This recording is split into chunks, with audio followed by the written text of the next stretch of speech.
Has entrado en el Colegio Invisible con Lorenzo Fernández Bueno y Laura Falcó.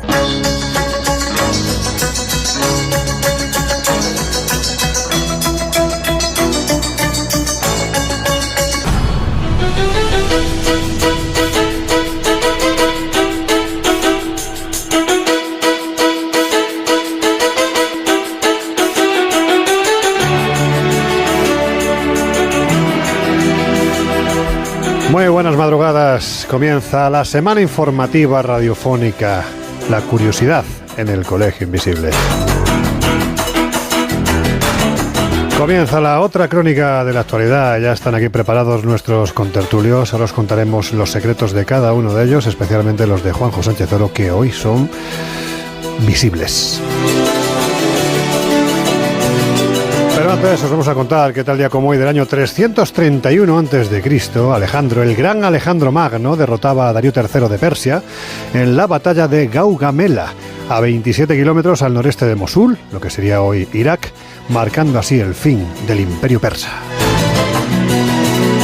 Cuentan las crónicas que muy poquito antes desapareció varios días, casi semanas, se fue a un oráculo para consultar cómo iría esa batalla y de hecho parece ser que se coló ahí una información en el ejército persa, concretamente los astrólogos del ejército persa, que se les comunicó que iba a pasar un cometa y esto iba a ser malo para sus intereses.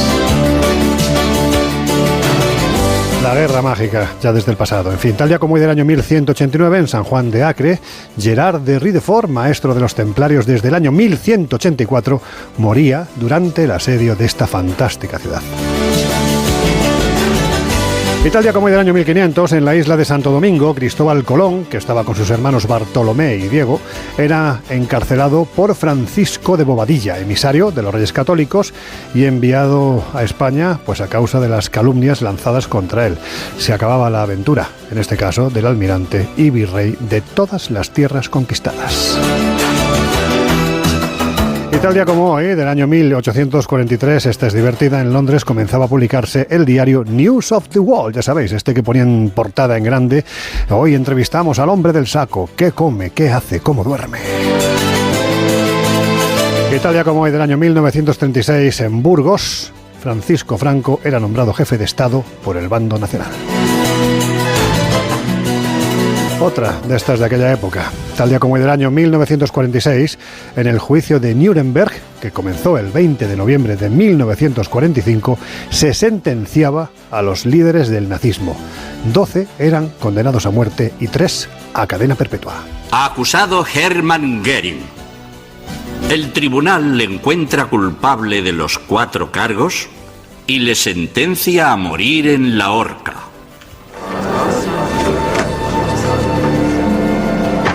Rudolf Hess. Del cargo contra la humanidad, el tribunal le encuentra no culpable, pero le encuentra culpable de los cargos 1 y 2 y por consiguiente se le condena a cadena perpetua. Almirante Wilhelm Keitel. Culpable de los 4 cargos, el tribunal le condena a morir en la horca. Soltad a los perros porque me he escapado. Hundad mi colonia en la nariz del galgo.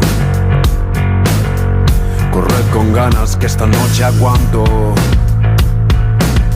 Perseguidme a fondo, quiero hacerlo largo.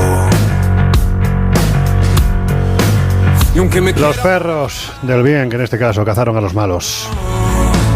Nunca me voy a parar. Laura Falcó, muy buenas noches, madrugadas ya, ¿cómo estás? Buenas madrugadas, sí, pues bien, aquí en Barcelona. Pues mira, vamos a ir a saco con los contenidos que tenemos preparados para hoy, que son muchos, a ver si conseguimos dar más de 2 o más de 3. Pues hoy os contaremos que se celebran los primeros Juegos Internacionales en los que los participantes muestran sus poderes sí, y esto no es una película.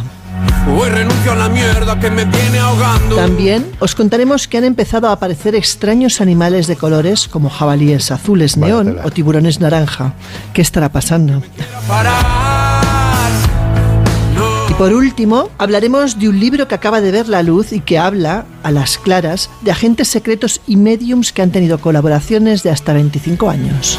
Y en la dirección rompe Estos son algunos de los contenidos que tenemos preparados para hoy. A partir de este instante, ya sabéis, abrimos nuestras redes sociales. Estamos en Twitter, @coleinvisibleoc, también Instagram y Facebook como El Colegio Invisible en Onda Cero, donde Pati Hervías está colgando ya contenidos de cosas que habitualmente no se ven. También en el número de WhatsApp 628-985-161 nos podéis dejar críticas, mensajes, en fin, lo que os apetezca. Y es precisamente en nuestro Instagram, Laura, donde estamos colgando muchos contenidos visuales. Se puede ver, ya estamos descubriendo el rostro de casi todo el equipo, porque hay una persona, luego diremos quién, que no se deja que le veamos la cara. Lo conseguiremos, ya veremos si conseguimos que en algún momento se ponga delante del micro. Ese es el gran David Peñalba, que no hay manera, pero en fin, será uno de esos grandes secretos que mantendremos guardados aquí en el Colegio Invisible. Pero precisamente en Instagram pues nos han dejado unos cuantos mensajes, ¿verdad? Efectivamente. Bere Berkeley dice: programón, no sé si lo sabéis, pero a los turistas que fuimos a Perú unos días más tarde de que vosotros volvieseis, nos pilló la huelga de los pobladores y nos quedamos sin ver Machu Picchu, un bajón total. Pero con el programa de hoy casi me habéis convencido de darle una segunda oportunidad. Hay que darle una segunda, una tercera, una cuarta. Perú es un sitio que no se mueve de ahí y que merece la pena no una, sino muchas visitas. Así que si no has podido ahora, es que no tenía que ser y será la siguiente. Hijos Descarriados dice: una cosita, solamente es una idea posiblemente absurda, pero una idea. ¿Habría la posibilidad de que hicierais merchandising? Lo digo sobre todo por la taza, enganchada a vuestro programa. Un abrazo. Mira, hoy ha venido Juanjo Sánchez Oro con una camiseta que te digo yo que si hacemos merchandising con esa camiseta, vamos, o sea, esto no es cuestión de forrarse ni mucho menos, sino de extender la comunidad, pero aquí el Juanjo saca pasta, ¿eh? Juanjo, buenas noches, ¿cómo estás? Pues muy bien, muy bien. He traído una camiseta porque tú ya sabes lo que dijo Marco Aurelio. Sí. Marco Aurelio, que no es un protagonista de Culebrón venezolano, era un emperador y filósofo romano.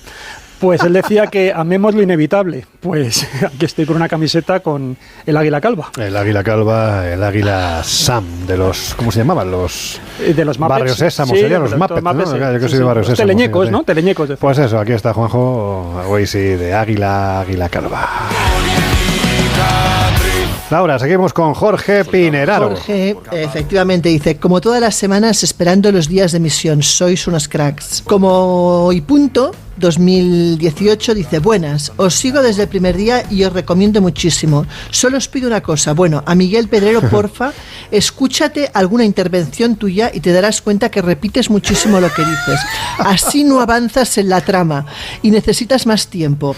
Sere es muy concreta, en el programa de los Warren quedó patente incluso con sus chistes que corazón, enamoran supongo que quiere decir, o Sánchez Oro, que es repetir y repetir y repetir las palabras. Por lo demás, todo súper interesante y os deseo larga vida. La naturalidad de Laura, corazón, corazón, de repente un hijo de puta, en el momento oportuno sentencia una verdad como un templo. Bravo. Eso viene porque en su momento Laura comentó que la gente que tiene animalitos pues parece que es mejor persona, y yo le dije que claro, que Hitler tenía unos perracos que no veas.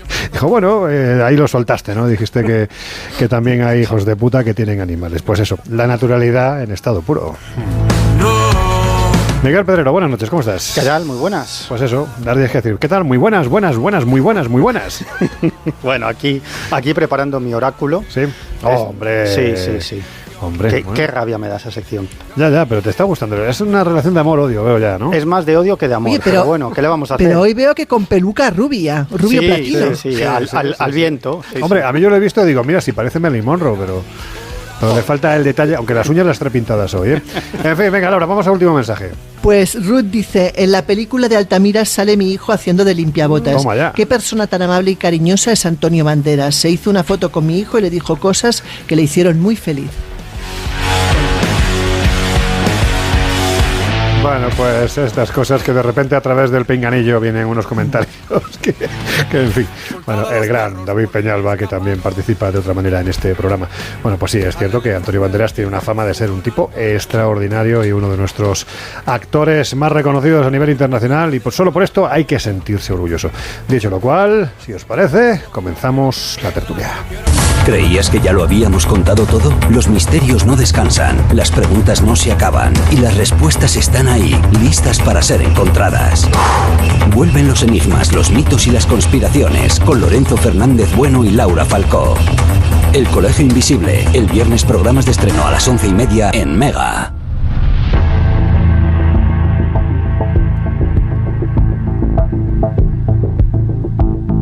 La otra crónica, en Onda Cero. Bueno, pues con todos nuestros contertulios ya presentados y preparados para empezar a arrojar información. No, se me ha olvidado el nombre de Harvard, el del Saracot, el gran Charlie Channels. Por favor, es que claro, acaba de salir de la mesa, de debajo de la mesa. Carlos, ¿qué estabas haciendo debajo de la mesa? Estaba fotografiando el águila calva. Porque es espectacular.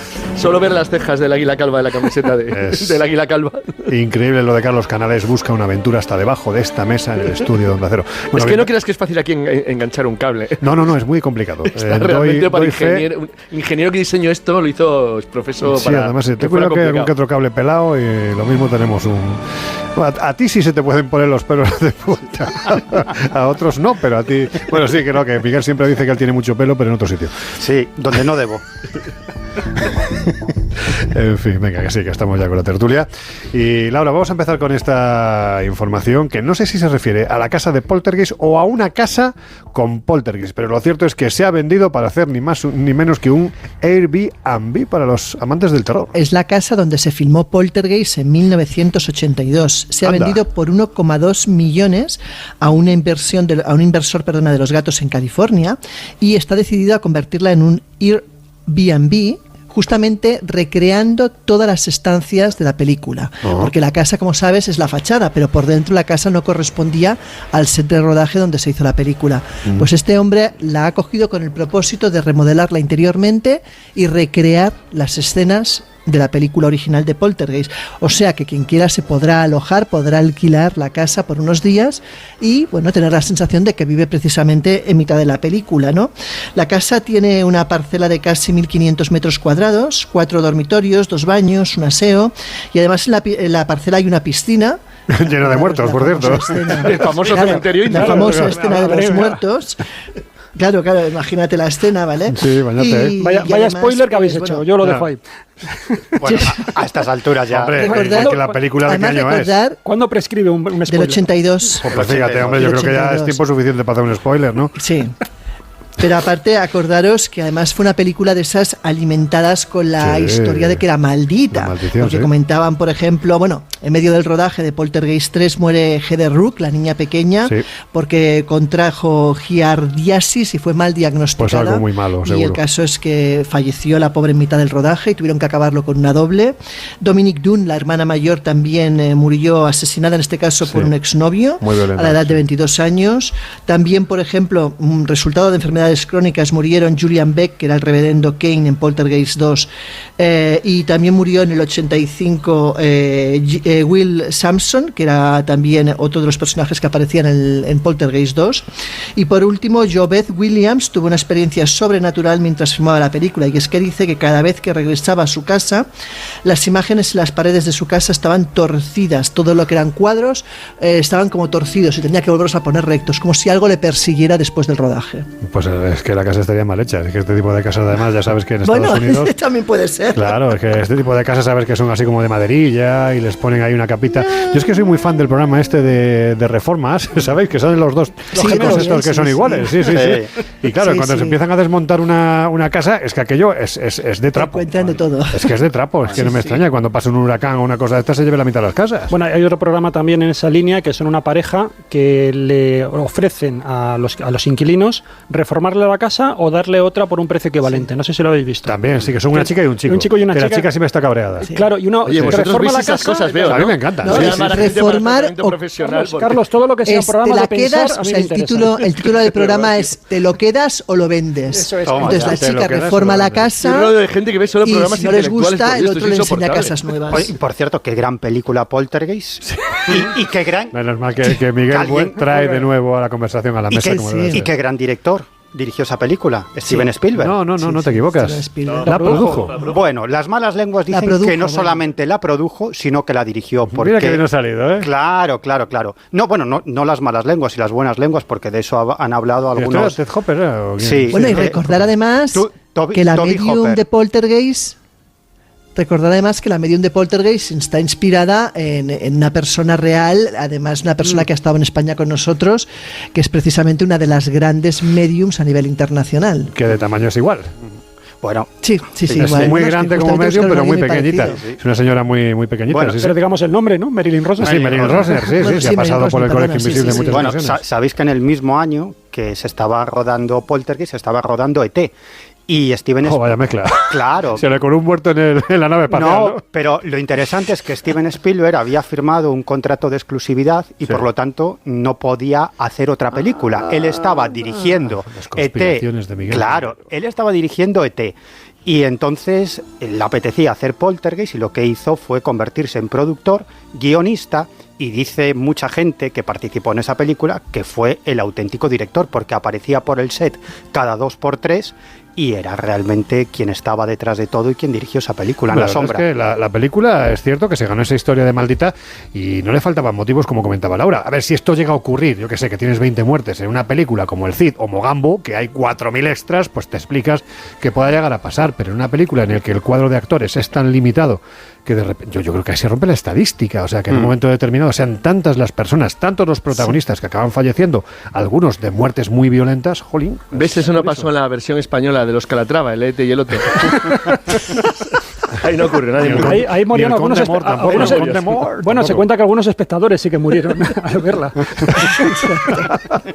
Y ahí lo de las ambulancias en la puerta. Pero bueno, lo que contáis, yo no sé si en esta casa, teniendo en cuenta la leyenda así un poco negra que se cierne sobre ella, si luego habrá alguien que se dedique a limpiarla. Estuve leyendo el otro día que... Limpiarla en el sentido espiritual. Claro, porque lo digo, el otro día, hace una semana salió creo que era en el New York Times, un artículo sobre la práctica de limpieza espiritual de las casas que tienen así, pues alguna sombra siniestra en Japón. Entonces hay todo un negocio de limpieza espiritual. Casas donde se han producido asesinatos o ha habido muertes así inesperadas y allí van y hacen su limpieza antes de venderlas. Sí, porque igual que hay un mercado... Casa, sí. A ver, Laura, pero no, os digo una cosa, mi casa, la que acabo de comprar, esa casa históricamente murió un niño en un incendio y la persona que me la vende son los descendientes de un señor que se tiró por el balcón abajo. Pues la agente inmobiliaria que la vendió encargó una limpieza de la casa antes de venderla, porque decía que una casa con alguien que se había suicidado que era negativo para la venta. Sí, sí. Bueno, pero es que, madre mía, si es por muertes dramáticas, yo creo que ahora mismo, pues yo que sé, Nuremberg, por ejemplo, en la mitad de las casas del casco histórico, habrá que hacer limpieza. Bueno, pero es un argumento de venta. Si alguien dice todo Dresde, todo que aquí ha muerto alguien o que aquí se ha suicidado alguien. Hiroshima, Nagasaki. Claro. Sí. El argumento de venta es no, pero he traído a la mejor medium de la ciudad y ha hecho una limpieza y tienes la casa niquelada. Pero esto pasa en Estados Unidos, pero que en España, en Barcelona... En España se han llegado casos fantásticos. Por ejemplo, cuando Quevedo que desahució a ver si supo quién eras, Laura. Bueno, hace poco me contaron el caso de un chalet en Madrid donde hubo un crimen brutal. Además, fue un ajuste de cuentas por temas de mafia y entraron... ¿Había algunos tales Urquijo o algo así? No. Vale. Era un abogado y su familia. Entraron unos tipos, esto ya fue hace bastantes años, y se cargaron a toda la familia. Y la verdad es que tenían dificultades para vender esa casa. ¿no? Es que, jolín, es... Y de hecho se vendía por un precio mucho menor de lo que le correspondería por la zona, la calidad de la casa y todo eso, y finalmente se vendió, pero por un precio mucho menor. Bueno, eso pasaba con la casa de Amityville también, de la película, ¿no? La casa de la familia Dafoe, que durante el edificio mucho tiempo... Dakota en Nueva York, también, es más bien por la fama. No, os voy a contar que era... el edificio Dakota, cuidado, allí si no se reúnen pasa con muchas casas en España. Claro, pero lo que decís al principio es verdad. La casa de José Bretón. Si tú simplemente la casa de José Bretón nadie la quiere comprar. Claro. Por las almas de la gente, efectivamente, con los lugares en guerra, bueno, si Europa ha quedado triturada. Pues fíjate, claro. No, iba a contar una cosa en broma, ¿no? Que cuando Quevedo, que se llevaba fatal con Góngora, es que eran enemigos personales, cuando le desahució de la casa, porque era propiedad de Quevedo, hizo un rito de desgongorización de la casa para limpiarla de los rastros de semejante ser, dijo. Pues fíjate, has citado el edificio de Dakota. Hay que decir que cada vez que alguien quiere comprar un apartamentito que vale $10 millones, el apartamentito, los pequeños me refiero, ahí se reúne. Es que qué sitio está, joder. Sí, pero es que se reúne la comunidad de vecinos, reúnen es muy habitual para determinar si te dejan. Claro, pero es que eso es muy habitual en los condominios americanos. Eso es muy común, ¿eh? Bueno. Tú pasas un examen cuando compras comprarse una casa. No es cuestión de pasta, vamos. No, yo lo sé por experiencia personal mía.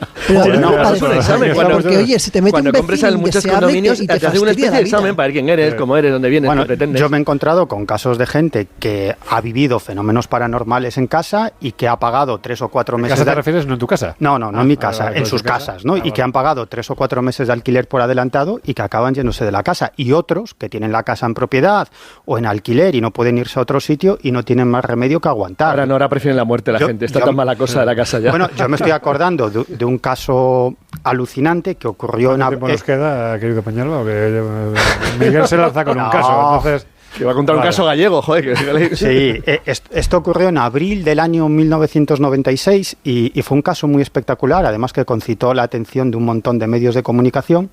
Y era una casa en una aldea, en Sillobre, en la provincia de La Coruña, en donde en esa casa lo que sucedían eran fuegos espontáneos, que surgían de las paredes, del suelo, del techo, de las tuberías, y yo tuve la suerte de llegar al poco tiempo de que se produjeran los primeros incendios. Y cuando llegué allí, pues la casa estaba vigilada las 24 horas por varios vecinos de la localidad, porque no comprendían lo que pasaba. Y yo hablé con la propietaria, que se llamaba María José Anca, y ella me decía que estaba muerta de miedo, pero que esa era su casa de toda la vida y que no sabía qué demonios iba a tener que hacer. Y ya te digo, los fuegos, esto duró unos días, ¿eh? Llegó a tal punto que apareció la Guardia Civil, aparecieron técnicos de protección civil, aparecieron técnicos de medio ambiente y al final la casa la acabó custodiando la Guardia Civil durante 24 horas. No me digas. Sí, intentando saber de dónde procedían los incendios. Entraron en la fosa séptica, porque pensaban que podía ser una cuestión de la fosa séptica, pero no tenía ningún sentido, porque a mí me decían los técnicos de medio ambiente, me decían que claro, que es que los incendios, de pronto se formaba un fuego en el techo, en la pared, sobre todo no dentro de la casa, sino en un cobertizo que tenían, pero que salía de pajas que tenían allí, de la hierba, de la madera, pero también del techo, de las tuberías, de las paredes, y nunca se pudo saber qué demonios sucedía. Y la mujer estaba muerta de miedo. Yo me acuerdo que unos días después logré hablar con el delegado de Medio Ambiente en la provincia de La Coruña, sí, que había dirigido la investigación de este caso. Y entrevistándolo en su despacho, él me dijo claramente que no tenían ninguna explicación y que él, si tenía que apuntar alguna teoría, pues tendría que hablar ¿Una bolsa de gas? Me dijo claramente energías paranormales. ¿Así te dijo? Sí, así me dijo. Joder, como mola, ¿no? Así me dijo, cuyo origen no sabemos y que ha generado ese fenómeno al menos durante unos días, pero no sabemos si se va a volver a repetir. Claro, esta mujer estaba muerta de miedo diciendo, claro, vale, ahora los incendios, digamos que han dejado de provocarse, pero ahora se ha ido la Guardia Civil, se ha ido Protección Civil, se han ido los técnicos, pero yo me quedo aquí. ¿Qué es lo que puede pasar? Por mis noticias, nunca más volvió a suceder. Pero ya te digo que fue algo extrañísimo. Y curiosamente, un mes y medio antes, sucedió algo muy similar, pero mucho más espectacular, en un pueblo de Francia, que se llama Morin-en-Montagne. Algo así.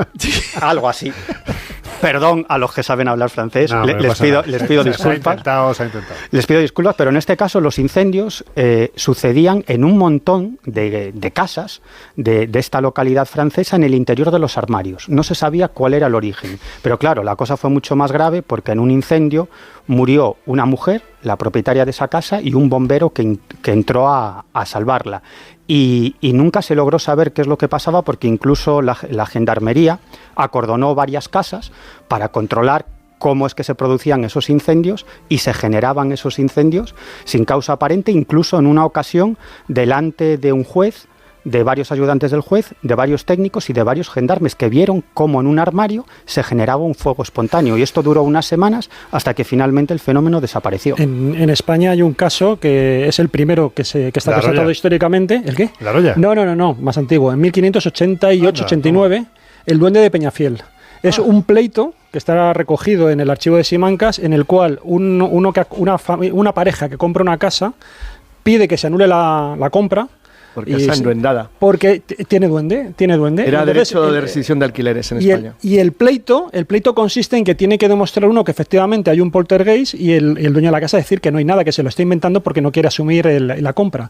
Entonces se montó un pleito que está todo el expediente completo, en el cual tuvieron que declarar diferentes testigos de los fenómenos que allí se daban. Y son fenómenos absolutamente espectaculares. O sea, uno de ellos, que a mí es el que más me impresiona en el expediente, es que en un momento dado, bueno, ocurre de todo. Además, el duende no es que fuera travieso, es que era violento. Era violento, tiraba del pelo de la gente, la arrastraba por las escaleras, sí, lanzaba objetos, de todo.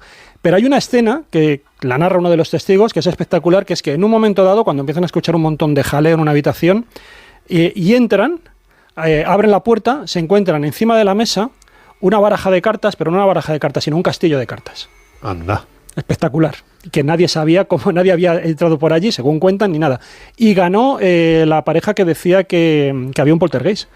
Por lo tanto, se anuló la compra y sería la primera vez que la justicia española. Sí, lo que pasa es que era más bonita la palabra casa enduendada que poltergeist, era más chulo.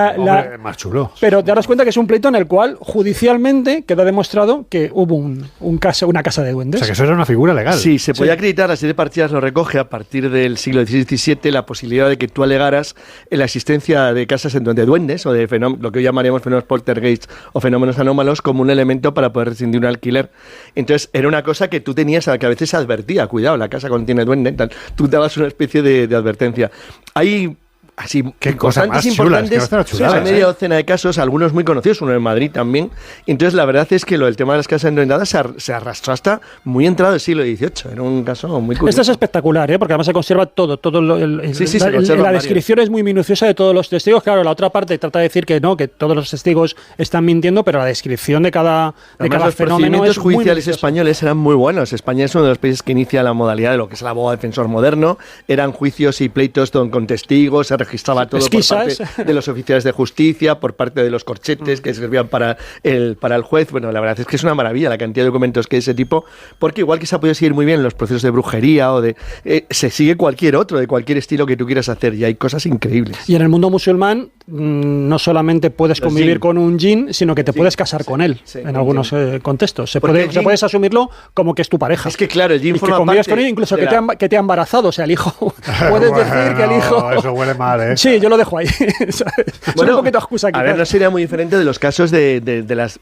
Bueno, por ejemplo, Jesús Callejo hizo un estudio muy bueno que se basaba en un libro de una investigadora catalana que se llama Ramona Violán, que hizo una tesis doctoral que se llamaba de las uniones de hada y mortal.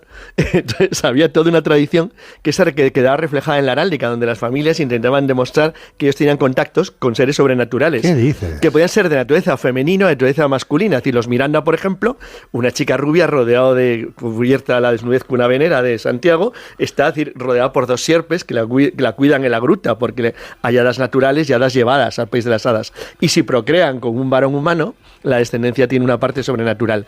Y entonces había familias, los Miranda, los Mariño de la Beira, que tenían como tradición el descender de sirenas, de tritones, de hadas, de duendes. Bueno, pues oye, qué interesante va. Esto es para dedicarle un día a un trabajo. César, la familia de César decía que provenía de Venus, que también tendría que ver un poco los con señores eso. Los señores Vizcaya descendían a Juan Los señores de Canales y los señores de Sánchez Oro tenemos que parar ya porque llegan nuestros compañeros de los servicios informativos de Onda Cero Radio, pero antes vamos a ver con qué nos sorprende David Peñalba. Están aquí.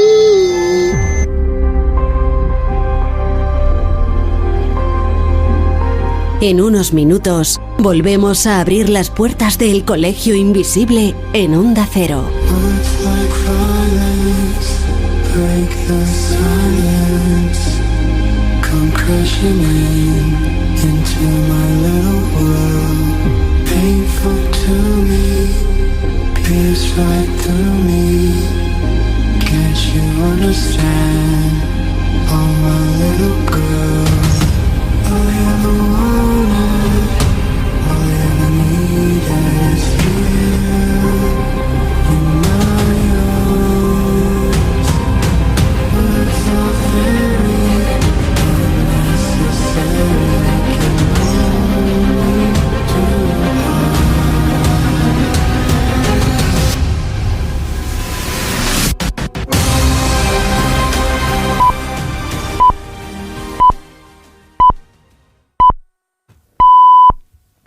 Son las 2, la 1 en Canarias.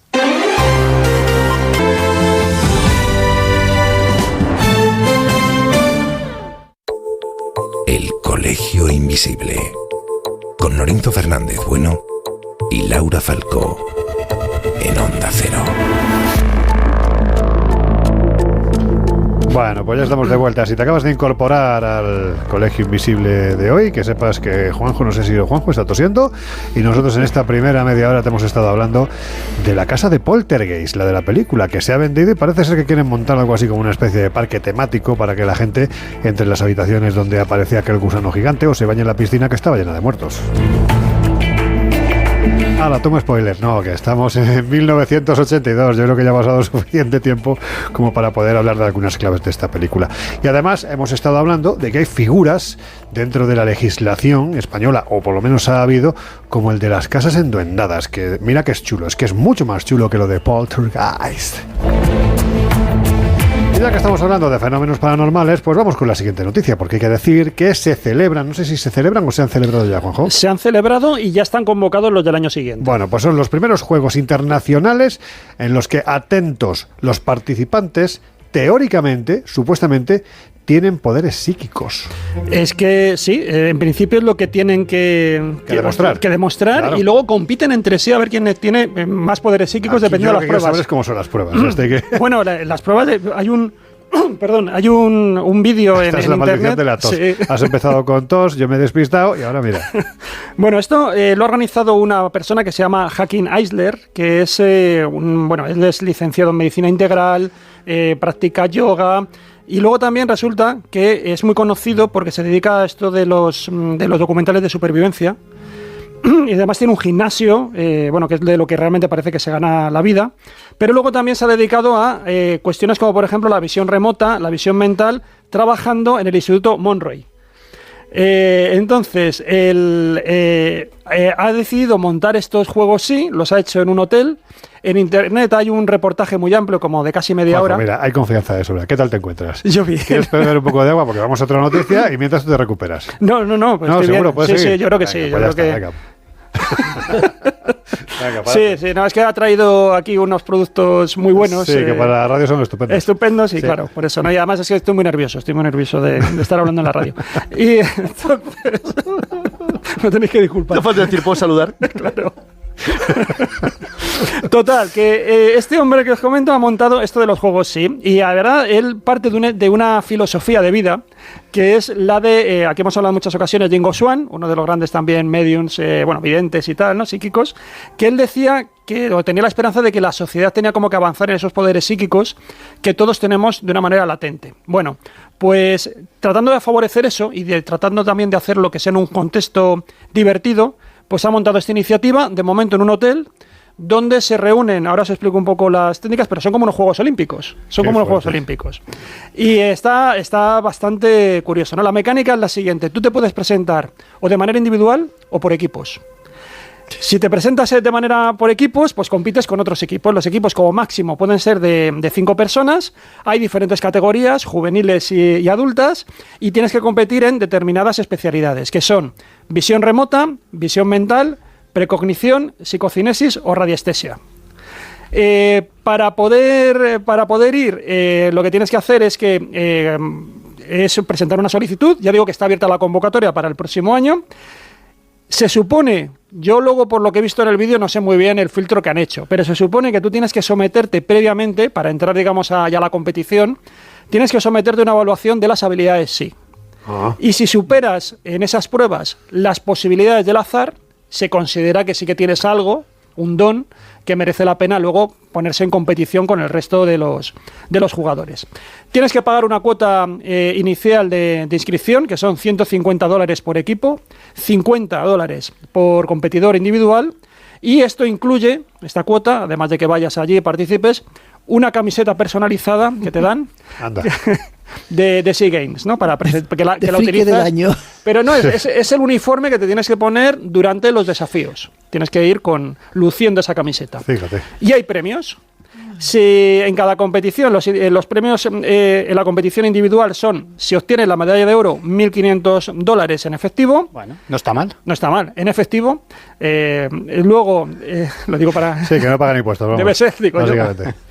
La medalla de plata, $1.000 y la medalla de bronce, 500. Y en los equipos solamente hay medalla... No, sí, hay también las 3 medallas. En los de medalla de oro son $3.000 en efectivo, la de plata 2.000 y la de bronce 1.000. Bueno. Y el formato de competición son rondas cronometradas. Tienes que hacer una prueba durante un determinado tiempo y el que más aciertos, según el jurado, tenga en ese tiempo, en el cronometrado, pues es el que gana. Entonces este es el sistema. Hay una serie de jueces que están en la web. Uno es una que se autodefine como detective intuitiva. Anda. Hay una persona que es Paul Smith, que estuvo en el programa de Stargate. Sí. Hay otro que forma parte de que es el director ejecutivo del Instituto del Centro de Investigaciones Rhine, que son los herederos también del profesor Rhine. Y luego también hay una directora ejecutiva... Rhine, que hay que decir que es el creador, el padre de la parapsicología científica. Moderna y eso, justo. Y luego también una directora ejecutiva del Instituto Monroe. Y hay una persona que aquí os acordáis cuando comenté aquí este podcast que se había puesto muy de moda en Estados Unidos de los niños telépatas? Bueno, pues la psiquiatra que participa en ese podcast, ¿no?, que tiene tanto éxito, también estaría dentro del jurado. Fíjate. Y entonces, bueno, eso es lo que hay. Me ha sorprendido porque hay una serie de asesores científicos que no sé exactamente qué papel tienen, si entran en la parte esta de la evaluación o no. Y hay un español. Ah, sí, ¿quién es? Pues uno que se está poniendo ahora muy de moda, que es un neurocientífico español, que es Alex Gómez Martín. Alex Gómez Marín, que va a sacar libro este mes. Va a sacar un libro que se llama La ciencia del último umbral. Es una persona que está muy vinculada a San Segarra. Él es el del Instituto de Neurociencias de Alicante, del CSIC. ¿Quién es San Segarra? Bueno, San Segarra es un neurocirujano, cirujano, no sé si es neurocirujano. No, creo que es cirujano. Cirujano, sí. Muy conocido, ahora que, bueno, yo creo que fue uno de los libros de ensayo más vendidos el año pasado, donde él está reivindicando pues que hay una vida más allá de la muerte, la idea de la superconciencia, de que las ECM son algo más que una experiencia que se produce en el más acá. Y bueno, pues está haciendo unas giras teatrales, porque es verdad, va por muchos auditorios y con un gran éxito. Sí, alguien que ha tenido un éxito absolutamente brutal. Sí. Además, sus intervenciones han hecho virales a través de las redes sociales y llena teatros y llena auditorios y vende miles y miles y miles de libros. Libro que publicó, por cierto, Planeta, si mal no recuerdo. Sí, bueno, y ahora el que ha sacado, ha sacado hace unos meses otro, y también es de la supraconciencia. Del ego a la supraconciencia. Del ego a la supraconciencia, efectivamente. Bueno, pues Alex Gómez Marín es una persona que él es teórico de teoría física, quiero decir, se dedica a la física teórica, pero tuvo una ECM. Y entonces tuvo una ECM y entonces reenfocó toda su trayectoria profesional, por así decirlo, hacia el tema más de la neurociencia y el tema de la conciencia. Entonces esto es lo que está trabajando. Uy. Y entonces está teniendo una gran divulgación. Un poco, aunque no se parece en nada, pero el origen me recuerda al de Emilio Carrillo. Es decir, gente que tiene un momento dado, le ocurre algo y a partir de ahí cambia completamente su vida hacia otro. Entonces, por eso digo, no sé qué papel tiene, porque sí que aparece en la web oficial de esto de los SEA Games. Ya digo que me extraña porque, a ver, yo he visto el vídeo de las pruebas y hay que decir que, bueno, a ver, yo creo que no son muy asépticas, vamos. Dejan bastante que desear desde el punto de vista del control. Es más sobre todo la telequinesis, si realmente funciona, tiene que ser bastante espectacular. No, claro. Claro, a ver, ahí yo veo más bien que hay trucos de ilusionismo. Por ejemplo, hay un caso, o sea, tú ves, hay una mujer que es la que se llevó la medalla de oro en una prueba que era de dermóptica, digamos, que lo que tenía era tenía los ojos tapados y tenían que colocar unos aros de colores, como digo yo, como en unos palotes verticales, ¿sabes? Tenía que colocar que eran también de colores, entonces tenía que poner el aro verde en el palote verde. Sí. Claro, todo esto con los ojos cerrados. Es muy espectacular la puesta en escena, porque todo el auditorio está viendo lo que hace cada uno, porque cada uno de los participantes tiene una cámara. Entonces tú tienes diferentes monitores, si hay 6 participantes, pues tú tienes 6 monitores y ves exactamente lo que ocurre sobre su mesa y la prueba. Entonces vas viendo si va acertando o no. Esta mujer era a toda velocidad, o sea, yo creo que no lo podría haber hecho más rápido con los ojos abiertos sin tener nada. Porque los ojos, que lo tapara, porque era cada vez que cogía el aro del color lo colocaba donde correspondía. Y luego hicieron una prueba con ella misma, ya, porque la gente empezó a aplaudir, ¿no? Ya se vino arriba. a festejarlo. Pero me temo que no hay especialistas en ilusionismo. Claro, es que es lo que te digo, porque yo creo que esta mujer utilizaba trucos de ilusionismo. O sea, no había mucho control. Mira, claro.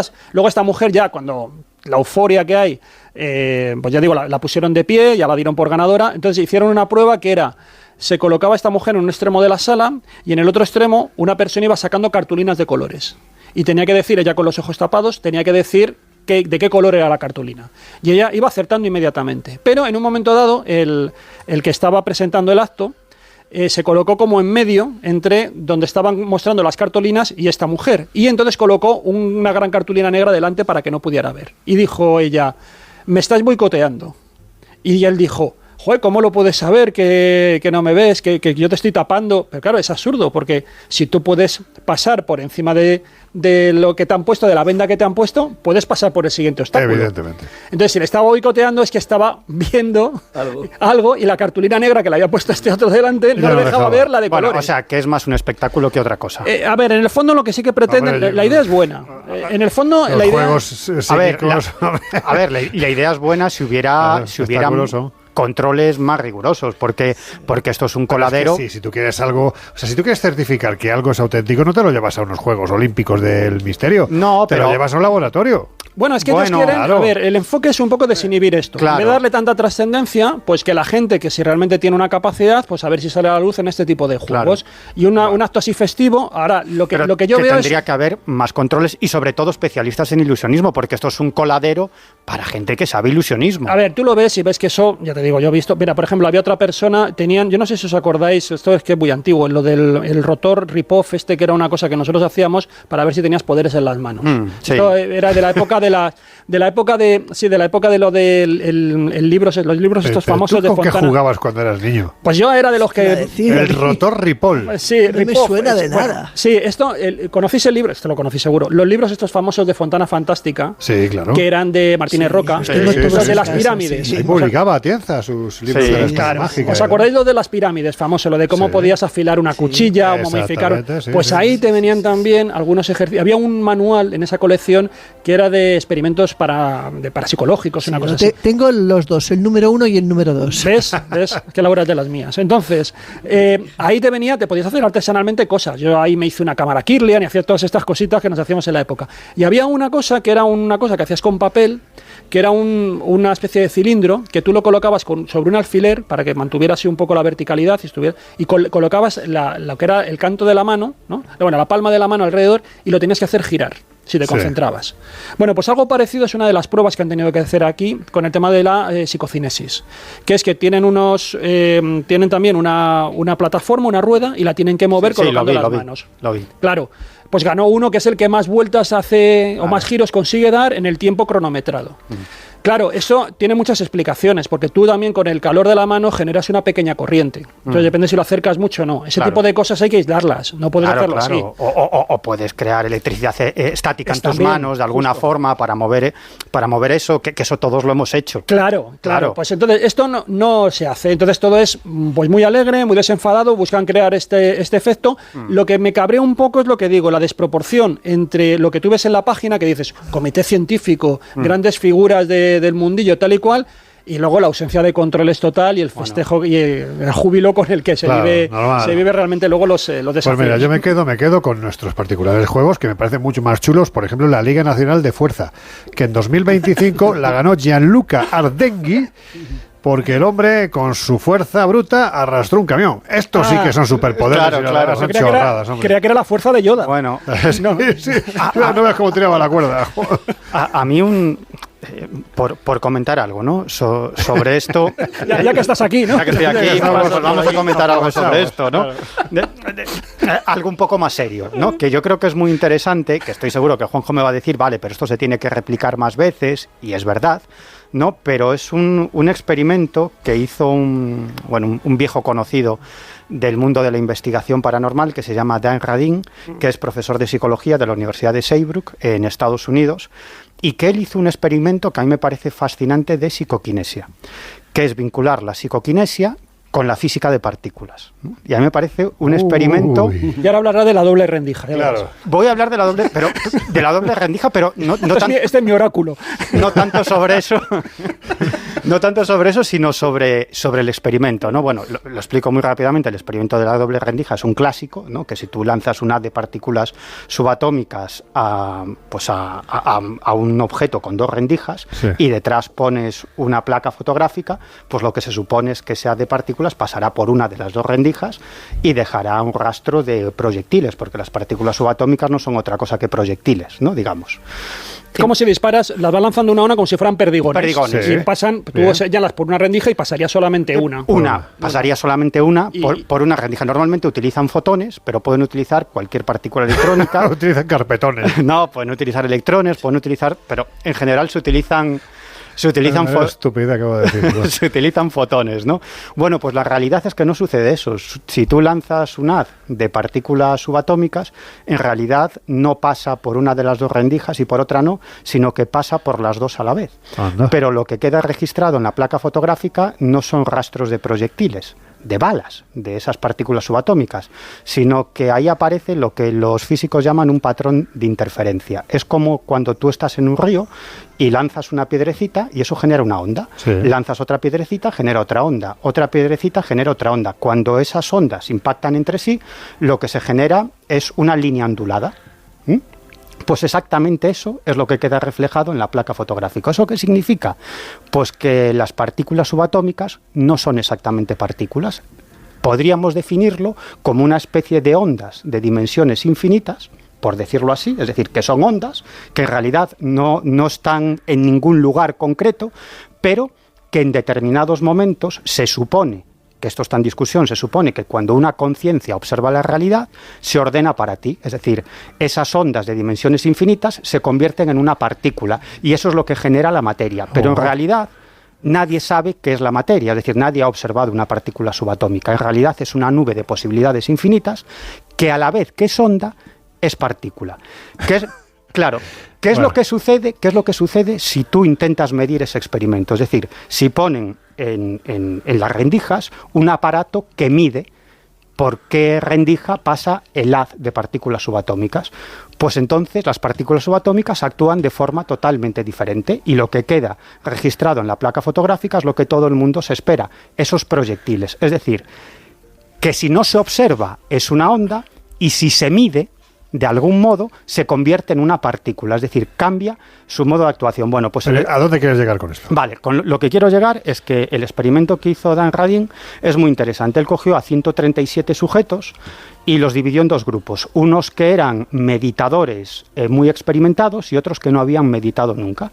Y lo que hizo fue ponerles un vídeo para explicarles en qué consiste el experimento de la doble rendija y los metió en una habitación blindada eléctricamente, donde se controlaron exhaustivamente todos los factores, como el blindaje eléctrico, la temperatura, la vibración, y allí se experimentó lo de la doble rendija. Se hizo el experimento de la doble rendija con ellos delante, y lo que tenían que hacer era influir en el patrón de interferencia. Es decir, que esas líneas onduladas, de algún modo, redujeran el patrón de interferencia. Y los resultados fueron espectaculares, porque los que no eran meditadores, es cierto que consiguieron reducir mínimamente el patrón de interferencia, pero aquellos que eran meditadores muy experimentados, y estos fueron los resultados de este experimento, consiguieron reducir significativamente el patrón de interferencia, es decir, que lograron interferir en esas partículas subatómicas. Que hubo un efecto físico. Efectivamente, en ese experimento de la doble rendija. Entonces, yo creo que esto es muy interesante por dos cuestiones. Primero, porque el experimento de la doble rendija es fascinante y tiene unas connotaciones alucinantes sobre qué es la materia y qué es la realidad, y luego la influencia de la mente sobre la materia. Una de las conclusiones, ¿cuál puede ser? Que en realidad la mente y la materia son la misma cosa, que no hay diferencia, que todos son partículas subatómicas. Estos son los momentos en los que luego mañana tengo que escuchar otra vez el programa en Onda 0.es para entender esta parte que acabas de contar, que es súper interesante, pero que mi cerebro particular no... Pero cuéntalos invisibles la verdad, mientras estaba exponiendo iba pasándonos un PowerPoint donde es verdad, es cierto, ilustrando sobre todos los conceptos. Bueno, en fin, los juegos sí, los dejamos ya a un lado. Sí, la convocatoria está abierta, si alguien cree que tiene capacidades, pues que se meta en la página web web porque ya digo, puede ir. Lo digo principalmente porque antes de que nuestro querido Charlie Channel se nos quede dormido, que estás que te caes pensando de que sueño. vendedores de mercadillo que tienen poderes paranormales, Sí, que ¿no? podrían entrar ahí perfectamente. Te veo amorrado, que se dice. Sí, estoy... Estás ahí con sueño. Sí. Es que es muy tarde ya a estas horas, pero en fin, vamos a avanzar porque... ¿Qué es esto de que han empezado a aparecer extraños animales de colores, jabalíes de azul neón, tiburones naranja? ¿Qué está pasando, Carlos? Pues eso es lo que pasa, que nadie sabe lo que está pasando y empieza a ser un poco raro. No, de todo, sobre todo siempre hay teorías, claro. A ver, este verano ha sido especialmente significativo en la aparición de animales raros. Esto es habitual. Es bien conocido que por enfermedades, por plagas, por cuestiones, los animales de vez en cuando presentan anomalías físicas que les hacen parecer muy extraños, y esto puede ocurrir con conejos, con corzos, con cualquier tipo de animal. Con los animales que están domesticados es mucho más fácil y sencillo seguirlo porque están bajo control humano permanente, pero en el campo y en el mundo hay cualquier cosa. Entonces esto me ha hecho gracia porque yo, que a veces he comentado, alguna vez medio en broma, medio en serio, que no hay nada más sano que la alimentación del campo, que la alimentación natural de lo que va por ahí, por los montes y las praderas y las dehesas. Pues en fin, este verano un grupo de cazadores en California, principalmente en el condado de Monterrey, empezaron a crear alarma al indicar que estaba sucediendo algo muy extraño con los jabalíes que estaban cazando. Entonces, algunos de ellos, es decir, no daban crédito a lo que estaban viendo. Es decir, habían cazado animales que luego se comen, claro, que pasan al sistema de ser procesados para consumo humano. Y la sorpresa era que cuando abrían la piel de los jabalíes, se encontraban con que la carne, lo que era el jabalí, era de color azul neón fosforescente. ¿Qué dices? Entonces, esto que empezó al principio como una especie de decir, yo qué sé, Michael se ha vuelto loco, sí. Es decir, empezó a extenderse y empezaron a demostrar que no, que había decenas y decenas de jabalíes que presentaban en la piel un color azul intenso, con varias tonalidades que iban desde el turquesa hasta una especie de color casi verde, y al cabo de una semana se vio también que esto que afectaba a los jabalíes se había extendido a otras especies que eran objeto de caza, desde gansos hasta comadrejas, es decir, pasó todo tipo de lo que los americanos llaman burning, que es algo parecido a lo que es el alimañeo, es decir, la eliminación de los bichos así que te molestan, que pueden atacar al ganado, a las gallinas. Entonces, que era una cosa que se estaba extendiendo y que aparentemente, evidente que no era muy natural, que de repente los jabalíes se volvían de color azul neón. Entonces, esto que no es muy lógico y que no tiene tampoco ningún sentido, porque tampoco parece una mutación que le dé una ventaja al animal ni nada, es muy raro. Entonces, empezaron y abrieron una investigación para ver qué era lo que estaba ocurriendo en la zona. Bueno, parece ser, después de, claro, obviamente el Departamento de Conservación de la Naturaleza y la Vida Salvaje de California entró automáticamente en esto, porque, claro, en cuanto empezaron a multiplicarse las llamadas de que en el condado de Monterrey y algunos condados vecinos aparecían jabalíes de color azul león, pues, bueno, no era muy normal. No. Parece ser, hay que dar una teoría, que hay una consumición masiva de un terrible raticida, de un pesticida que ha sido extendido como si fuera la gente naranja por la zona para proteger los cultivos y las zonas es bien conocido que los condados del interior de California son una de las zonas más ricas agrícolas y ganaderas de Estados Unidos. Hay una producción gigantesca. Hace poco habéis comentado la zona de los gatos. Los gatos están en Silicon Valley, muy cerca de la zona del Valle de Napa, que es una de las zonas vitivinícolas buenísimas de Estados Unidos. Entonces, claro, es decir, una cosa es que tú intentes proteger los cultivos y intentes proteger lo que estás produciendo y luego de repente que te encuentres con esta pequeña sorpresa. La verdad es que están muy preocupados porque evidentemente se trata de la utilización de un veneno cuyas consecuencias pueden ser nefastas, porque en el análisis se ve claramente que este veneno para ratas que proviene, en teoría lo que hace es que previene hemorragias internas de coagulación de la sangre y genera claramente es un pesticida que claramente es muy dañino para el consumo humano si los animales que han sido visto afectados son consumidos o procesados como carne. Decía Dan Barton, que es propietario de una empresa de control de fauna silvestre, que hizo una entrevista en Los Angeles Times y decía que claro, que esto se había salvado el que le pasara a la gente algo porque nadie se atrevía a comer un jabalí de color azul fluorescente. Pero bueno, esta noticia... Porque no pasó en China. Ya es rara, pero justo a los pocos días de que esta noticia saltara a la luz pública en Estados Unidos, se produce un hallazgo en las costas de Costa Rica que se ha convertido absolutamente en viral, porque es para no dar crédito. Si no lo habéis visto... ¡Qué fuerte! ¿Qué es eso? Si no lo habéis visto... A ver, esto es absolutamente espectacular. Un grupo de pescadores se encontraron en la costa caribeña un tiburón que en principio aparentemente formaba parte de un tipo de especie que se llama tiburones nodriza, que son bastante comunes en la costa del Pacífico costarricense. Mira, ponlo ahí a pantalla para que lo vea Laura, que está comentando que si se lo enseñas. No, pero espérate, ahí, eso es. Madre mía. Cosa más rara, ¿verdad? Entonces, de repente se encuentran con un tiburón, o sea, que alguien se imagine un tiburón de color naranja fosforescente. Naranja. Bueno, la cuestión es absolutamente alucinante porque nunca han visto nada igual. Encima, al analizarlo, vieron que presentaba una condición genética doble. Por lo tanto, es un caso único en el mundo. Por un lado, tiene lo que se llama santismo, que es una condición genética que altera la pigmentación de la piel, pero al mismo tiempo era albino. O sea, digamos que la cobertura naranja es una especie de cobertura sobre el albinismo general. No tienen ni idea de por qué está ocurriendo esto.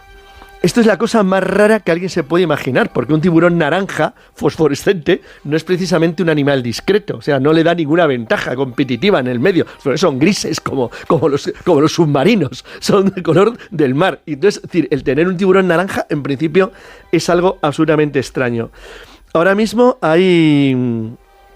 la captura de este tiburón nodriza de color naranja, es decir, claro, despertó rápidamente la atención del mundo entero, es decir, de los naturalistas, porque aparentemente esto parece sacado de un dibujo, como decía uno de ellos, parecía sacado de un dibujo animado. Mide más de 2 metros, es un bicho bastante grande. Y bueno, un especialista en oceanografía biológica en Brasil, que había trabajado con ejemplares de lo que se llama santismo, es decir, alteraciones en la pigmentación por algo parecido al albinismo, condiciones genéticas que generan anomalías, nunca obviamente se habían encontrado con algo que transforme el color de lo que podría ser un tiburón albino en un tiburón naranja fosforescente. Así que, atención, porque de momento, y parece raro, esto se está incrementando, es decir, como en el caso de los jabalíes pasó luego a otras especies como los gansos, como los topos, es decir, se ha ido extendiendo a otro tipo de bichos que aparecen también con un color azul neón intenso, pues en este caso no parece que esté afectado por ningún tipo de contaminación o alteración que derive de un pesticida o de algo anómalo en el agua, con lo cual están realmente alucinados. A ver, Miguel, ¿qué quieres comentar? No, a ver, al hilo de esto, a mí siempre me viene a la mente las palabras que en su momento en una entrevista dijo María Neira, que no sé si sabéis quién es la directora de Salud Pública y Medio Ambiente de la Organización Mundial de la Salud. Y ella dijo que el 70% de los brotes epidémicos de las últimas décadas han surgido como consecuencia de la deforestación, incluidos el ébola, el SARS, el ébola claramente además, o el VIH, ¿no? Y esto se entiende fácilmente porque a veces los seres humanos llevamos a cabo acciones y no sabemos cuáles son sus consecuencias, no las controlamos y ni siquiera somos conscientes. La deforestación, ¿no? Dices, bueno, pues vale, está muy mal por el oxígeno, porque te estás cargando selvas, pero es mucho más grave. Tú cuando deforestas una zona, lo que en realidad estás haciendo es romper el equilibrio de un ecosistema, ¿no? Y el ecosistema no está por encima, está por debajo, ¿no? Y tú cuando rompes el equilibrio de un ecosistema que se ha formado de forma natural durante miles de años o decenas de miles de años o centenares de miles de años, estás generando cambios que pueden ser muy peligrosos para la supervivencia de las especies animales y por lo tanto del ser humano. ¿Por qué? ¿Qué es lo que pasa cuando tú deforestas? Pues que entran en ese ecosistema animales invasores que no eran propios de ese ecosistema. Esos animales invasores que traen consigo virus.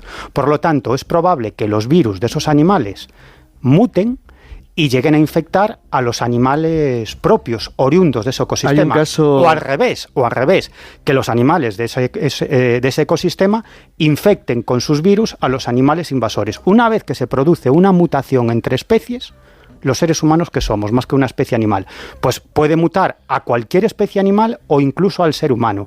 Y en el caso del ser humano es mucho más habitual que cuando surge un nuevo virus, ese virus acabe expandiéndose por nuestro modo de vida, por la globalización, porque todos viajamos a todos los sitios del mundo. Por lo tanto, la deforestación es la causa principal de los brotes epidémicos. Y de las cosas más extrañas, porque por ejemplo el caso californiano, el de los jabalíes azul neón, derivaba curiosamente, de un intento de protección de los elementos que son necesarios para el consumo humano de alimentos.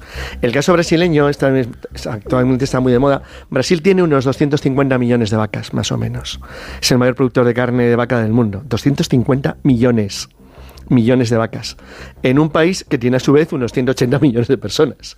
Entonces es una verdadera barbaridad, porque curiosamente lo que en principio se dijo de que la deforestación de las grandes selvas tropicales de Brasil se iba a utilizar, o sea, achacaba a los biocombustibles para la constitución del petróleo, de la producción luego de soja de manera masiva, y ahora se está extendiendo a la producción de ganado extensivo de manera absolutamente salvaje. Entonces esto es tremendo, porque no solamente generas deforestación, sino que para tú proteger el entorno tienes que utilizar elementos químicos que protegen lo que tú necesitas proteger. Claro. Pero ahí es donde esa convivencia con humanos genera los saltos en los virus que acaban generándote. Primero pueden ser cosas inocentes al principio, como la gripe aviar, y todo eso se te puede acabar transformando en una epidemia monstruosa. Sí, esto lo del santismo, sí que que es esto de que se ponga la piel naranja, sí. Es algo que sí que buscan, por ejemplo, No suena algún político que tiene este tipo de... El pelo, pero... se ve la cara. Y muchos turistas del norte que cuando vienen aquí a España que se ponen también naranjas, cierto. un poco al sol. Bueno, mira, Enrique VIII, ¿no? La iconografía que hay del personaje era literalmente una naranja con ojos. Era un gris. Pues esto es una cosa que sí que buscan, por ejemplo, los cuidadores, los criadores de peces para pecera, que buscan que los peces tengan ese color naranja porque, llamativo, claro. Eso pero sí en la naturaleza no genera ninguna ventaja. Claro, bueno, pero es que en la naturaleza también las mutaciones y los cambios, porque esto es un cambio también genético, esto parecer es la causa, es un gen. La naturaleza cuando muta, no muta necesariamente para obtener una ventaja, sino que muta al azar. La cuestión es que luego el contexto te beneficia, te adquieras una ventaja adaptativa en función de esa mutación. Claro, lo que comentaban los biólogos es que les extrañaba que el tiburón hubiera sobrevivido, siendo tan llamativo y tan absolutamente distinto a todo lo demás. Pues a lo mejor resulta que justamente eso provoca rechazo en los posibles depredadores. Vete a saber. Cosa más fea, más horrorosa. Que a lo mejor se ha encontrado una ventaja adaptativa. Otra cosa es que luego eso sea heredable o no. Que eso ya no lo sé. De hecho, comentamos, dice, a ver si el camuflaje funciona de forma diferente a como pensamos. Claro, a veces justamente eso es lo que puede causar estupor a los demás y se apartan, ¿sabes? O sea, que no sé. Y luego con respecto a lo de los jabalíes... de la impresión. Yo respecto a lo de los jabalíes sí que me he encontrado, yo creo que fue hace 2 años. No, pero viniendo para acá, nosotros estamos en San Sebastián de los Reyes por la noche, en verano, sí que me he encontrado, no es una manada, no, una piara sería. Una piara de se encuentran por todos lados alrededor de Madrid. Claro, pues claro, en el verano jabalíes es una cosa horrible, está por todos lados. Porque estos de California supongo que les pasaría lo mismo, es decir, si accedieron a alimentos que estaban destinados al ser humano, es que se metieron en el ecosistema. No, ellos llaman warhogs, las garras jabalíes, que en algunas zonas como en Texas las está perdiendo el ser humano. O sea, una cosa es imposible acabar con ellos, porque además han cruzado con cerdos de granja, cerdos gigantes, esos que fabricamos nosotros para nuestra propia alimentación, y están generando verdaderos monstruos. Yo estaba en Florida cuando se cazó el jabalí más grande que habían cazado, que pesaba 310 libras o 410 libras. Lo cazó un camionero. Una salvajada. No cabía 600 kilos. No cabía en la máquina de pesado. Entonces lo mató un camionero que bajó con una pistola con Magnum. Bueno, realmente el jabalí mató al camión. Porque, claro, bajó y se lo cargó yo. Y él veías el jabalí y dice, pero qué barbaridad, pero ¿qué es esto? Y los llaman esos jabalíes monstruosos que han empezado a aparecer y que están mezclados, o sea, se ve que derivan de mezcla con cerdos de granja, de esos cerdos gigantes. Han creado una especie invasora que además es depredadora y destructora. Pero como destruyen los cultivos, para intentar protegerte haces cosas que a su vez te generan otro problema mayor. Entonces fíjate la locura que estamos ahora. Pues ya que de camino, viniendo de madrugada a la radio, me los he encontrado porque viene la piara de jabalíes a comer en las rotondas, que está más verde, que está más verde, las he encontrado. En el Pardo están a punto, en el Pardo piden limosna ya directamente. Están a punto de venderte gafas en el Tom Manta, te lo digo en serio. ¿Y cuántos accidentes mortales han sido provocados por jabalíes? Hombre, yo atropellé a 2 jabalíes. Perdón, en Galicia es una de las mayores... A dos jabalíes. En Galicia es una de las mayores causas de muerte. Sí, bueno, y no... Por lo animalista que eres tú. Y no volcamos de milagro. O sea, que de milagro. Miguel, que no se te aparezca la chica a la curva. Bueno, y además... Menos 2. Bueno, la lío. La rematas, porque se supone que está muerta, la rematas. La lío. Y además fue bastante problemático, porque uno de los pobres jabalíes acabó muerto en la cuneta. ¿Y el otro te lo comiste? No. El otro quedó muy mal herido en el medio de la carretera. Y no sabíamos qué hacer para apartarlo. Hombre, pero desde luego lo que porque no se podía mover, pero te echaba el diente y no se podía levantar, pero sí que al menos podía hacer algún tipo de movimiento y podía morderte. Entonces fue problemático sacarlo de la carretera porque podía provocar otro accidente. ¿Y el coche cómo te lo dejaron? Bastante mal. Bastante mal, ¿no? Porque claro, bueno, es pues tremendo que un jabalí te puede matar muy fácilmente. Sí, con estas aventuras de los encuentros nocturnos de Miguel Pedrero con 2 jabalíes, que a veces son más, y otras cosas variadas, os recordamos dónde estamos.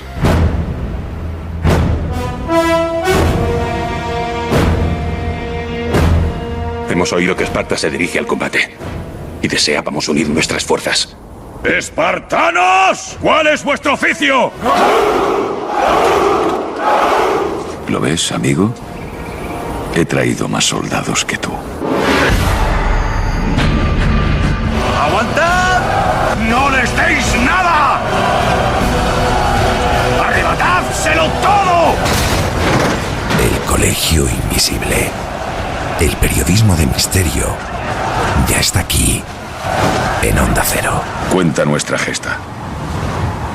La historia de una victoria. Pues nuestra gesta es precisamente disfrutar de los comentarios que vais haciendo al otro lado de estos micrófonos. Así que Laura Falcó, ¿qué están contando nuestros queridos invisibles? Pues Nuria Gallao dice: qué maravilla de programa, ¿a cuál mejor el anterior?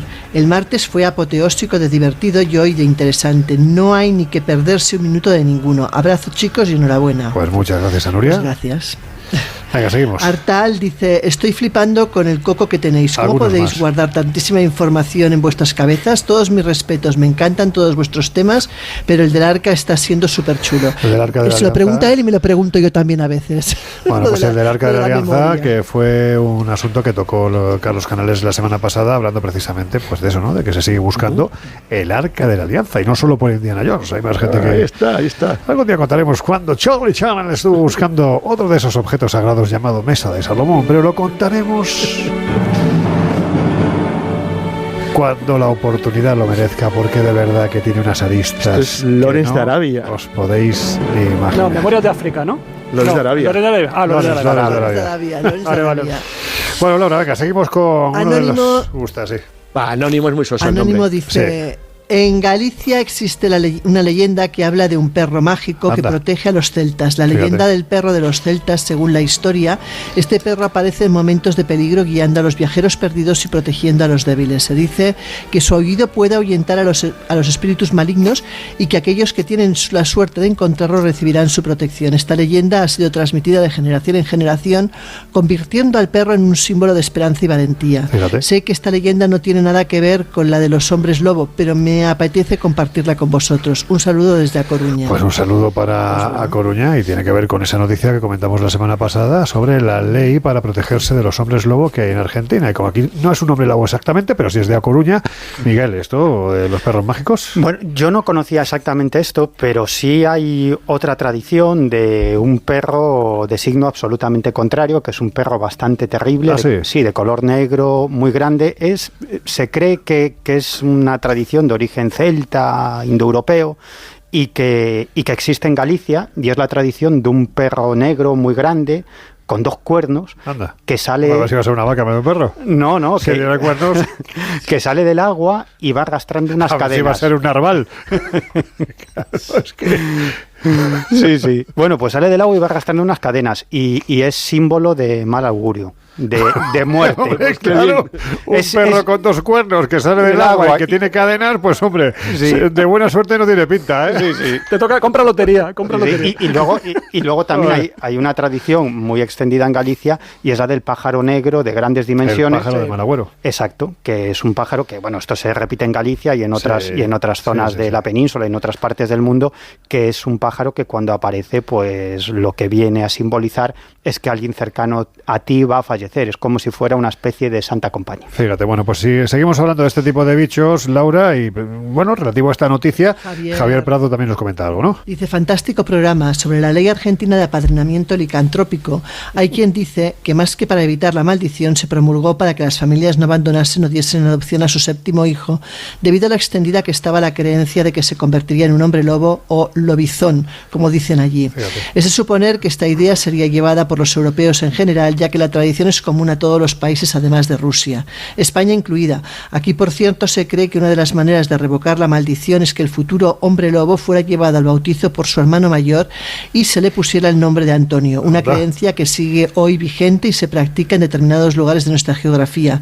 Incluso he llegado a conocer algún caso. Bueno, curioso. Tú te llamas Antonio Miguel, ¿no? Antonio Miguel, efectivamente. ¿Te das cuenta? Sí, ya sabía yo que... Mira, por eso tiene pelos en otros lados. Sí.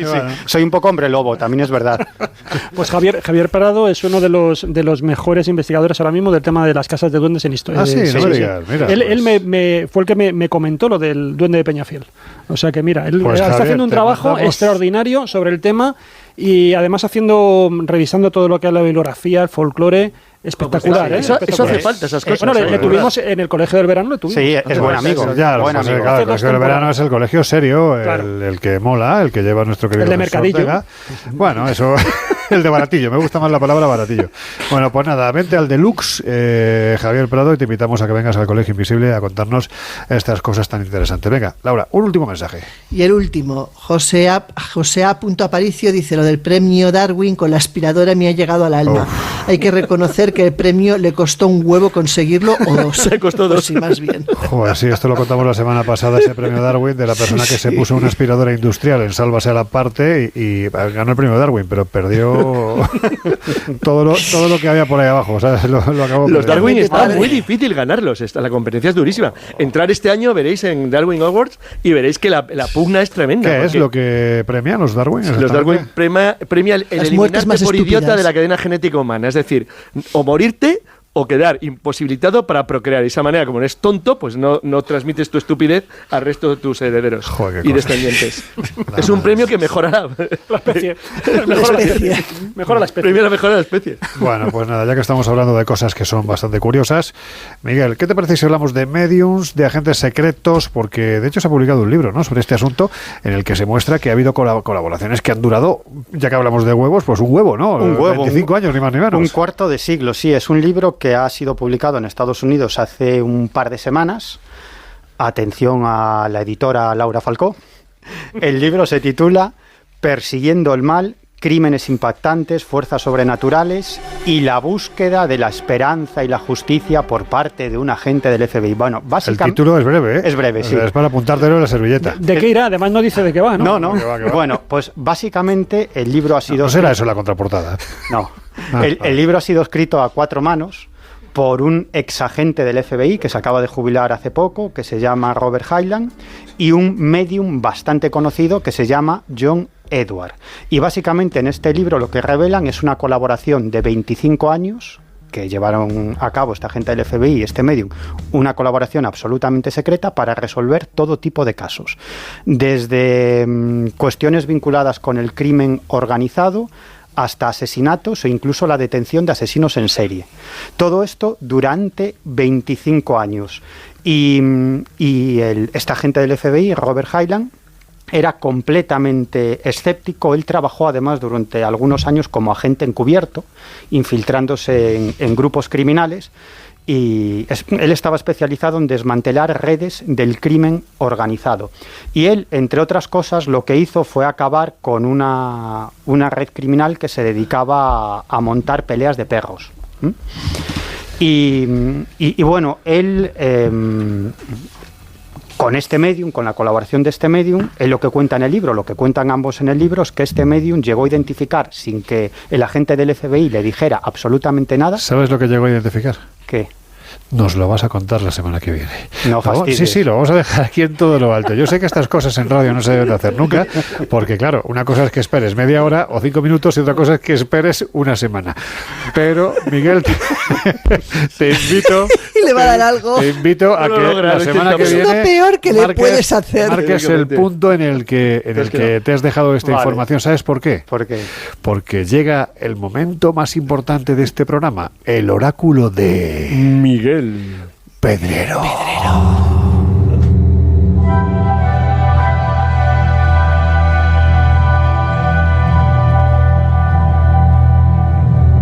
El oráculo de Miguel Pedrero.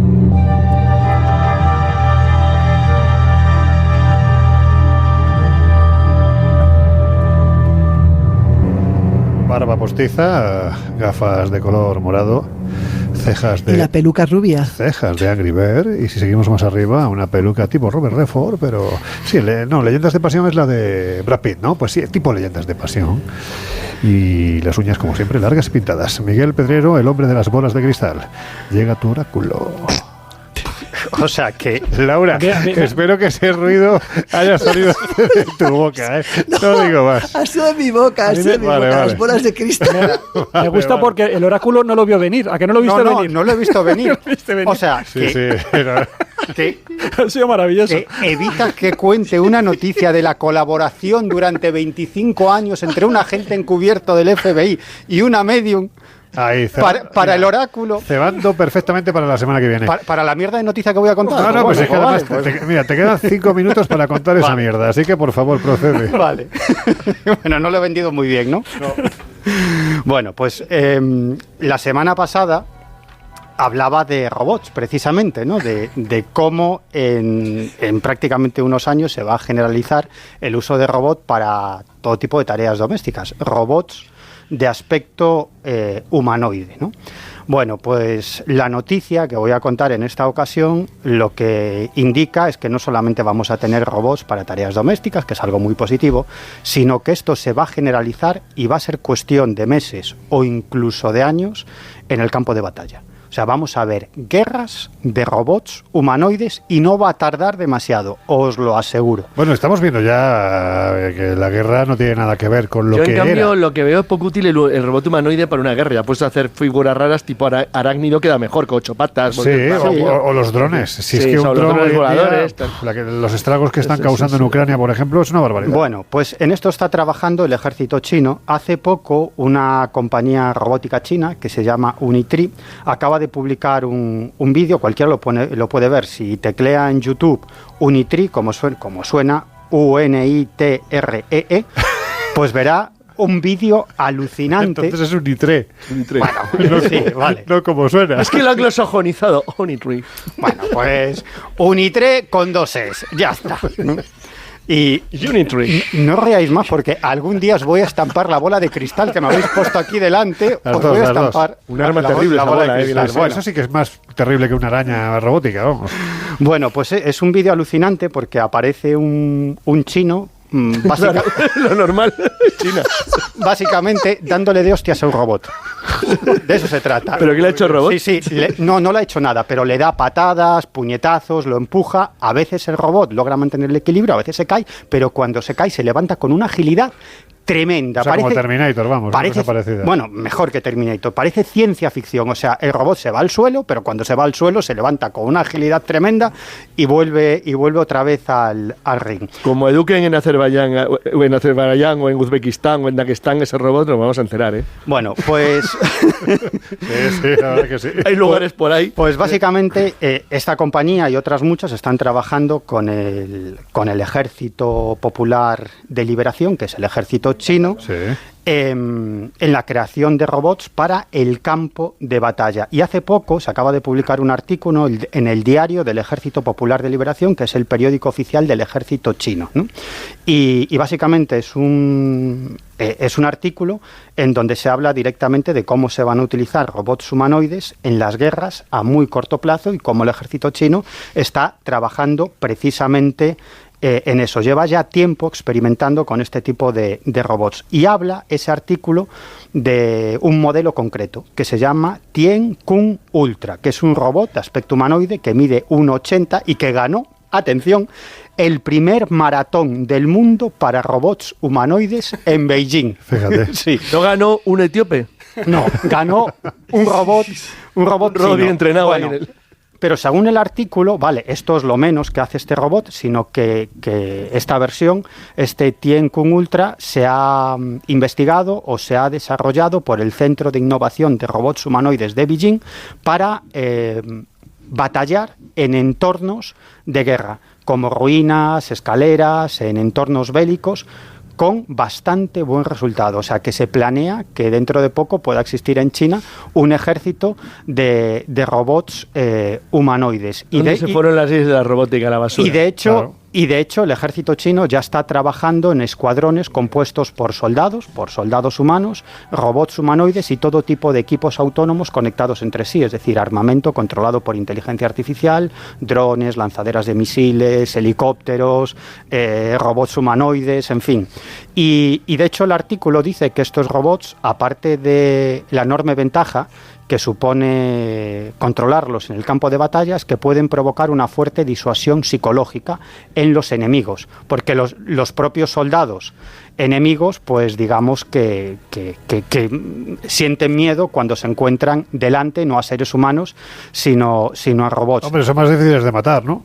Bueno, sí, claro. En una guerra lo que se pretende es acabar con el enemigo. Yo lo que veo, yo no tengo ni idea, evidentemente, de la guerra, pero entiendo que está cambiando mucho con el tema de los drones, como habéis dicho, pero en algún momento dado, claro, unas tropas tienen que tomar un nuevo territorio, eso se hace por tierra. Claro, está demostrado que ahora, cuando tú mandas la infantería humana, es una escabechina, porque los drones se te meten por las ventanas, por todos lados. Entonces, no veo raro que realmente se trate de crear una infantería robotizada para ocupar esas posiciones. Eso es lo que está intentando hacer frente a los drones, y al final de todo quedan máquinas contra máquinas. Eso es lo que está intentando hacer el ejército. Tú ves lo de Ucrania, lo de Ucrania son unas matanzas con los drones. Absolutamente pero los vídeos que hay es terrorífico. O sea, se te meten por las ventanas, da igual donde te refugies, en la trinchera. La escena esa de que va por ti, el robot. Sí.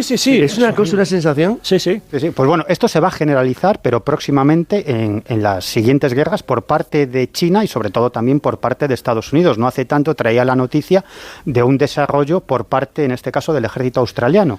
Es un vídeo que emitió el propio ejército australiano donde se ve a unos soldados con un casco en sus cabezas y están controlando, entre comillas, por telepatía digital a unos robots. Esto es una pasada. En este caso en forma de perro. Son perros. Pero lo interesante es que los soldados ni siquiera tienen que estar observando el contexto en el que se desarrolla la batalla. Simplemente con imaginar, aunque no estén viendo el campo de operaciones, simplemente imaginando el lugar, pueden mover esos perros robóticos, esos perros soldados para atacar al enemigo. A mí me parece fabuloso que se maten las máquinas entre sí. Eso sí. Me parece. Es como llevar un videojuego. Sí, total, pero hay un pero, porque 3 días después de que se publicara este artículo en este diario oficial del Ejército Popular de Liberación, del Ejército Chino, sale otro artículo donde dice, a ver, un poco de cuidado, porque está bien utilizar robots humanoides en el campo de batalla, pero claro, todo esto de los sistemas autónomos puede escapar al control humano y al final lo que puede provocar esto son muchas más matanzas de civiles e incluso que pueda acabar disparando a las propias tropas por algún motivo no controlado. Es decir, que digamos que... Pero es más fiable que un soldado. Un soldado se puede desmoralizar, puede tener un shock psicológico. El primer incidente que existió entre robots y humanos fue en la guerra de Irak, en el año 2004-2005, cuando un grupo de robots Wars, robots de control perimetral, dispararon contra los propios soldados americanos y los tuvieron que inhabilitar con cargas de pulso electromagnético porque no conseguían... nunca se ha sabido muy claramente el por qué no obedecieron. Aquí los analistas occidentales a la conclusión que han llegado es que dentro del ejército chino hay digamos que 2 bandos contrapuestos, unos que están decididos a utilizar la inteligencia artificial y los sistemas autónomos y los robots humanoides para la guerra y otros que dicen vayamos más despacio porque esto puede ser contraproducente. Y otros que dicen tenemos tal cantidad de chinos que ¿para qué vamos a hacer robots? ¿No? Sí. Bueno, pues ya vemos que al final sí, se están haciendo robots para evitar que en una guerra muera el ser humano, ¿no? Muere la persona. Pues eso que ya se dice, que el camino del infierno está empedrado de buena voluntad. El oráculo de Miguel Pedrero.